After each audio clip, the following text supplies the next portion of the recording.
Ako ang pagkabanhaw ug ang kinabuhi. Ang tao nga motuo kanako mabuhi bisan siya mamatay. Ug ang tanang buhi nga motuo kanako dili gayud magantos padayon niyang kamatayon. Ginoo, mihila ka sa kamatayon ni Lazarus imong higala.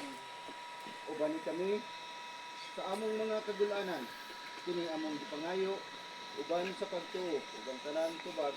Ginoo, dungga ang among pag-ampo. Ginoo, dungga ang among pag-ampo. Imong gibanhaw ang mga minatay ngadto sa kinabuhi. Hatagi ang among igsuon nga si Aurelio sa kinabuhing walay katapusan. Kini among ginapangayo uban sa pagtuo.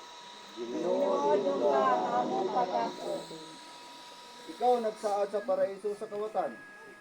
Kinsa nagbasol sa iyang sala, dada ang among igsuon nga si Aurelio sa kalipay sa langit. Kini among gipangayo uban sa pagtuo. Ginoo, dungga ang among pag-ampo.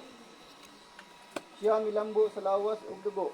Hatagi siya og luna sa gingharian sa langit. Kini among gipangayo uban sa pagtuo. Ginoo, dungga ang among pag-ampo. Tabangi ug ubani kami sa among kaguol sa kamatayon sa among igsuon nga si Aurelio. Hinaot nga pinaagi sa among pagtuo, magsalig kanamo sa kinabuhing walay katapusan ug paglaom. Kini among gipangayo uban sa dakong pagtuo. Ginoo, dungga ang among pag-ampo. Ginoo, dungga ang among pag-ampo. Ato karong pangagdion ang pag-ampo nga gitudlo sa atong manunubos. Gato pong pagkaawito.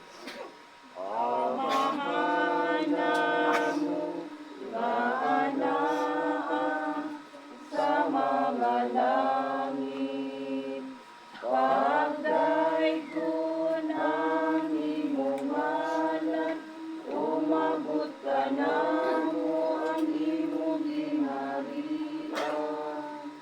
Matuman ang imong pagbuo, minisayutan,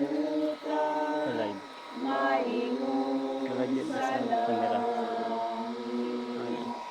Pagkalano namo sa matag-adlaw, ihatag ka namo karon adlaw.